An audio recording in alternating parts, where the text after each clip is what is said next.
Since COVID, a lot has changed. The world isn't the same as it used to be, but not exactly in a good way.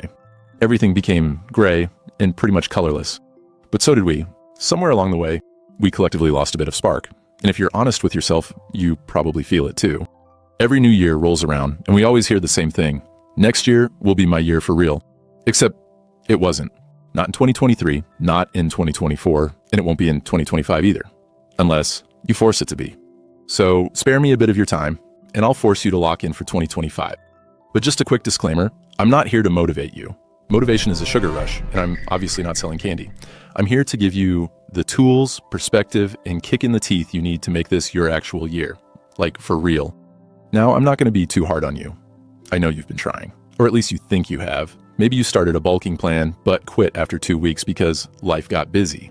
Or you set goals, but they were vague enough to be ignored, like, I want to be better. Better at what? Breathing? You've been doing that since birth. See, trying isn't enough if you're half-assing it. You're not failing because life is unfair, even though, yeah, it is. You're failing because you're waiting for life to miraculously align itself around your vibes. But it won't.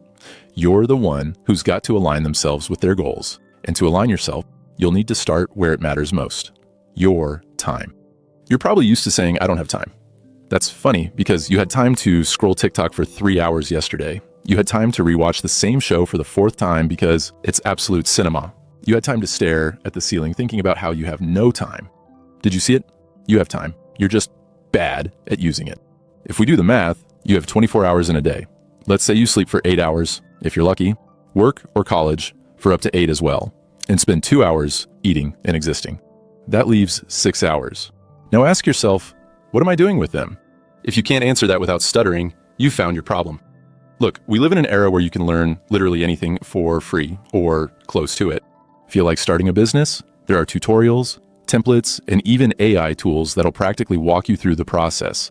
Getting fit or shredded? There are apps, YouTube channels, and communities that'll keep you accountable. Learning a new skill? Platforms like Coursera, Skillshare, or even TikTok, if you're following the right creators, have you covered.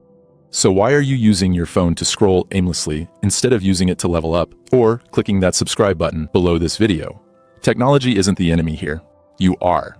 Your phone is a tool, but if you treat it like a toy, it'll treat you like a joke.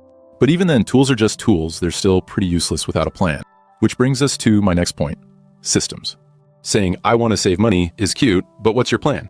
Are you tracking expenses? Automating savings? Or are you just hoping your bank account will surprise you like a physics exam on Monday? The same goes for fitness, learning, relationships, everything.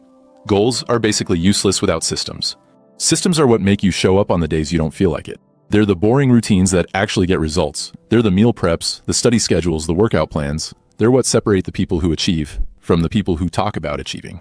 And while we're at it, let's quickly address the ugly grind and why you should embrace it. Most of what will make you successful is not exciting. It's boring. It's repetitive. It's waking up early to work out when you'd rather sleep. It's saying no to plans so you can study. It's putting in effort when no one's clapping for you. The grind isn't supposed to feel good. It's supposed to feel necessary. And the sooner you stop expecting every step to be fun, the sooner you'll start seeing results. Of course, the grind doesn't have to be the good old-fashioned way. Time's changed. You need to be aware and recognize the massive potential and opportunities sitting right in front of you. But you know what else is massive? We are now living in the most resource-rich era of all time. There's no excuse for being ignorant or stagnant. You want to make more money? Lots of money-making opportunities are everywhere. You want to learn coding, public speaking, singing, dancing, drawing, editing, animating, writing, talking to girls, touching grass? Free tutorials exist. You want to get better at anything? Google it. Even if it's not always accurate, you'll still learn something. Do you see it now? You're not struggling because there's a lack of opportunities. You're struggling because you're not grabbing them. And no, scrolling through success content isn't the same as actually taking action. You might be watching this video and listening to my advice, but are you actually putting in the work? Stop being a boring, passive consumer of inspiration and start being an active participant in your own life. That being said, there's still one problem. You see, people avoid taking real action because of this one particular idea of balance. You've been sold this idea that you can balance everything perfectly. Work, life, growth, rest. Actually, it's not that easy, and it's kind of overrated too. If you want something badly enough, you have to let other things slide, collapse, descend, plummet. That doesn't mean burning out, but it does mean prioritizing like your life depends on it. Because it kind of does. You're not going to achieve your goals by squeezing them into the cracks of your schedule. They need to be front and center, not an afterthought. And in order to be able to do that, you need to answer one big question. Am I really trying? Because it's easy to say you're trying, but are you really? Or are you just dabbling? There's a difference between effort and consistent effort. One gets you short-term results, if that, and the other transforms your life. Be honest with yourself. If you are not where you want to be, is it because the world is against you? Or is it because you are not fully in that mentality? Are you because you're the lamest?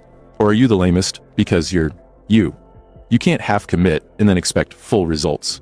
I'm not saying this is someone perfect, because I'm not, but I can confidently say I'm the best version of myself that I've ever been.